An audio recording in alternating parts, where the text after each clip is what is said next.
Te damos la bienvenida a César. Muchísimas gracias por estar con nosotros. Hola Valentina, ¿cómo estás? Muy buenas tardes desde acá de la bella ciudad de Madrid, en España, con un clima bastante favorable, ya que está haciendo viento y eso nos está refrescando mucho. Como te había contado, la anterior semana estuvimos con calor que un poco nos molesta a quienes venimos desde el callejón interandino, desde la cordillera de los Andes. El calor es un poquito complicado, pero bueno, de alguna forma también es la forma en cómo lo llevamos. Yo estoy aquí encantadísima con los veranos de Buenos Aires porque como que no existe mucho calor en los Andes y yo me acoplo un poco más, pero de alguna forma para ti es también complicado por un lado el exceso de calor, ¿no? No hay mucha costumbre para nosotros en torno a eso, César.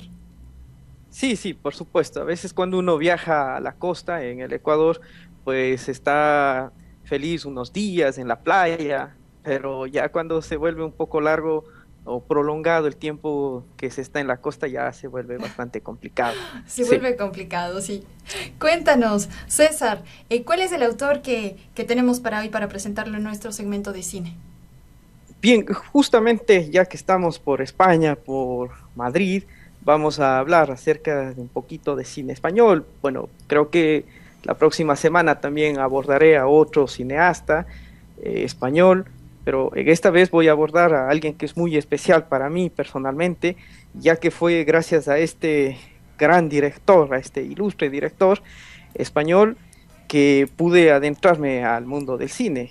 Me refiero a Luis Buñuel, quien nació en el 1900, es decir, justamente cuando comenzaba el siglo XX, eh, acá en España, y murió en 1983 en México.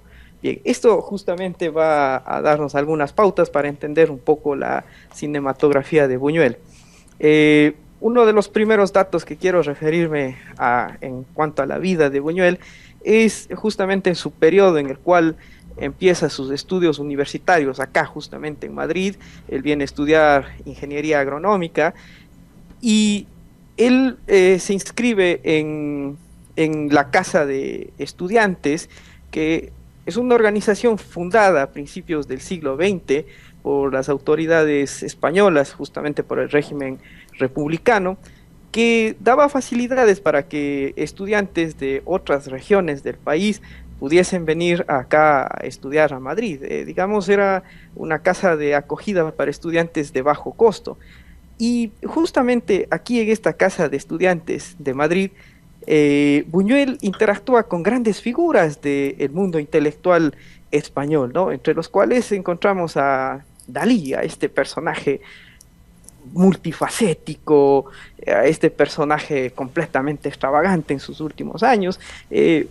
Dalí viene desde Cataluña justamente a estudiar acá en Madrid a estudiar arte, pero bueno, luego, claro, como podemos nosotros leer en Mi último suspiro, que es una autobiografía que Buñuel escribe en sus últimos días, pues ahí muestra un poco esa personalidad bastante, bueno, problemática de Dalí, ¿no? Que cuando se presentó al examen para el ingreso a la Escuela de Artes, pues dijo al tribunal que ellos no eran nadie para calificarlos, ¿no? Y bueno, la historia ha reconocido eso. También tenemos la presencia de Lorca, ¿no? De este dramaturgo, poeta, es decir, un poco más hacia las letras, ¿no? Ya Dalí representa la cuestión plástica, Lorca representará la cuestión de las letras, pero también encontramos a Pepín Bello o a Juan Ramón Jiménez o incluso a Rafael Alberti. Todas estas personalidades del mundo intelectual español convivieron juntos en su etapa de la universidad en esta casa de estudiantes. Este es un dato muy bonito, un dato además bastante curioso que mucha gente no conoce, ¿no? Claro, a veces vemos nosotros la relación de Buñuel y Dalí, incluso por el hecho de haber realizado esta película, ¿no? Que es la primera película surrealista en la historia, El perro andaluz, y posteriormente La Edad de Oro, pero poco se conoce sobre la relación que mantuvieron con Lorca o con Juan Ramón Jiménez, ¿no? O con Pepín Bello. Es sin duda interesante poder conocer cómo de alguna manera, eh, eh, Dalí, Luis Buñuel, García Lorca y Pepín Bello, como tú lo decías, se han desarrollado muchísimo en España, ¿no? Y en Madrid, y son oriundos de Madrid. Ahora coméntanos el desarrollo de Luis Buñuel como cineasta. Él fallece en México en 1983. ¿Cuál es la historia de Luis Buñuel? Bueno, Luis Buñuel, como se puede ver ya desde temprana edad, salió de su pueblo natal hacia Madrid para desempeñar esta carrera de agricultura que, bueno, al cabo de unos pocos meses, pues la abandonó completamente, y ya que no era su interés realmente la cuestión agrícola, sino más bien estaba interesado en las artes, con esta influencia, por supuesto, de Lorca y del resto de escritores, y también de las artes, ¿no? Con Dalí, que estaba siempre ahí, pues junto a Buñuel, ¿no? Incluso ellos crearon una orden secreta, entre comillas, en la ciudad de Toledo, ¿no? Que se reunían como una especie de hermandad, estilo quizás los templarios, para discutir algunas cuestiones. Bueno, es algo muy interesante que quizás aquí no podemos detenernos a hablar completamente sobre esto, pero que se puede revisar en lo que es Mi último suspiro de Buñuel, que ya había dicho. Pues en Buñuel podemos reconocer nosotros tres etapas de su, ¿cómo podríamos decir? De su filmografía, ¿no? De su producción filmográfica.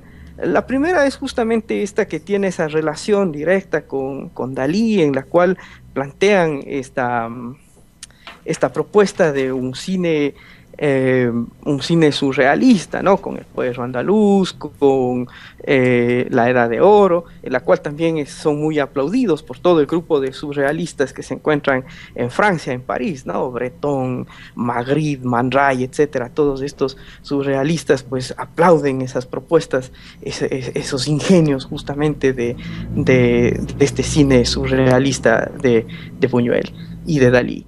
Pero posteriormente, claro, Dalí y Buñuel se disgustan por cuestiones políticas, incluso digamos así. Buñuel siempre se muestra un hombre muy de izquierda, un hombre que tiene una posición muy socialista en cuanto a su ideología, mientras que Dalí un poco, pues más bien opta por la vía del capitalismo. Y claro, incluso luego muchos criticarán esto, que estuvo completamente a favor del régimen de Franco, ¿no? Bueno, eso un poco es complicado hablar en este momento. Sin embargo, la segunda etapa de Buñuel es justamente del exilio, ¿no? Con este problema que España vive con la dictadura de Franco, pues muchos intelectuales, entre estos Buñuel, migran hacia países latinoamericanos, ¿no? En Argentina también hubo una gran ola de españoles que estuvieron exiliados en este periodo de Franco. Y claro, otro foco, digamos así, a donde llegaron españoles fue México, en donde Buñuel desarrolla su segunda etapa, que es esta etapa en donde un poco se acerca más hacia el realismo, quizás en sus obras, hace algunas películas que están consideradas dentro de lo que es la edad de oro del cine mexicano, de la cual tenemos que resaltar la presencia de Los Olvidados en 1950, que es de la película que voy a referirme un poco más a fondo. Y la tercera y última etapa de la filmografía de Buñuel es ese regreso hacia el surrealismo, pero ya en Francia. Es curioso, la obra de Buñuel, a pesar de ser español, pues no ha sido rodada íntegramente en España, ¿no? Me parece que en España únicamente Viridiana eh, y alguna otra película han sido rodadas acá, ¿no? Pero el resto de películas han sido rodadas en el exterior, o en México o en Francia. Bien, entonces en esta tercera y última etapa es en donde se despliega más fuertemente esta cuestión del surrealismo, llegando a realizar obras tan exquisitas como El discreto encanto de la burguesía, que obtuvo el Oscar a mejor película extranjera y que realmente es una obra maestra de Buñuel. Muchísimas gracias, César, este reporte interesantísimo sobre Luis Buñuel. ¿Algún dato tal vez sobre México y su etapa? Tú nos mencionas que estuvo Buñuel aquí en Argentina, pero fallece en 1983, como tú lo mencionabas, en México. ¿Cuál es la parte de la vida de Buñuel que se desarrolla en el país, en Centroamérica, en México? Bien, y es justamente eso con lo cual quiero un poco cerrar esto para animar a los radioescuchas que puedan ver un poco de cine de Buñuel. Buñuel en 1950 realiza o dirige una película llamada Los Olvidados, que realmente es una obra maestra como lo que venía haciendo, digamos, anteriormente y posteriormente habrá hecho. En esta película, Buñuel toma un punto de vista más neorrealista, ¿no? Se acerca mucho a las producciones del neorrealismo italiano, como por ejemplo en el caso de Rossellini o de Vittorio De Sica, y en esta película aborda ese problema que los países de Latinoamérica y los países del mundo, pues, tenemos hasta el día de hoy, que casi no ha cambiado, que es esa gente que se oculta, esa gente que está marginada, que se encuentra excluida y que sobre todo son los niños los que están los más afectados, ¿no? En el inicio de la película nosotros podemos ver imágenes de New York, de París, de Londres y de México, y Buñuel justamente nos dice, ¿no? Bueno, una voz en off nos dice que las grandes ciudades modernas, pues hay un gran problema que es este de la miseria, y la miseria que es la que va a engendrar futuros delincuentes, y que este problema que a veces está oculto, o que no lo queremos ver, que va a reflejar en su película, ¿no? Y claro, nosotros cuando vemos Los Olvidados, que en su tiempo fue una película muy fuerte, censurada incluso en México por decir que no está mostrando la realidad que la que vive los mexicanos, sino que más bien es una cuestión muy ficticia, que es un invento de Buñuel, pero en realidad nosotros vemos que incluso el día de hoy Los Olvidados tiene mucha vigencia, porque si bien se habla acerca de los derechos de los niños, de los adolescentes, las condiciones de muchos niños y de muchos adolescentes en el mundo no han cambiado. Entonces es necesario volver a revisar estas propuestas del cine de Buñuel y ver justamente que la miseria, esa miseria, el hambre, como luego quizás ya teorizará posteriormente Rocha en Brasil, es algo muy propio de los pueblos del tercer mundo y que tiene que ser superado. Y claro, esta obra es una obra que nos llama a esa conciencia. Muy interesante, sin duda. Los Olvidados de Luis Buñuel, vamos a buscarla justamente para este fin de semana. ¿Sería tal vez esa la recomendación? Sí, por supuesto, César. que esta película se pueda ver en familia y que no simplemente sirva para verla y digamos no hacer ningún comentario, sino quizás discutirla, qué es lo necesario. El cine tiene que ser ese detonante, ese dispositivo, como en la actualidad se utiliza este término, para poder justamente reflexionar sobre lo que está ocurriendo hoy en el mundo, a pesar de que es una película que tiene 65 años de antigüedad, pero sin embargo vemos que los temas siguen muy vigentes. Se siguen replicando algunas cosas, todavía no cambian, Sí, hay que buscar por supuesto. esa evolución. Muchísimas gracias, César, por ese reporte interesante sobre Luis Buñuel. Hemos conocido más acerca de él y sobre todo la información muy rica que nos has traído. Muchísimas gracias, César. El próximo viernes seguramente estaremos con otro tema interesante. Sí, muchas gracias a ti, Valentina, y a todo el equipo que día a día nos está llevando tu programa, y nos vemos la próxima semana. Un buen fin de semana a todos los radioescuchas. Muchísimas gracias, César. Estuvimos así conversando con César Solano directamente desde Madrid con nuestro segmento de cine.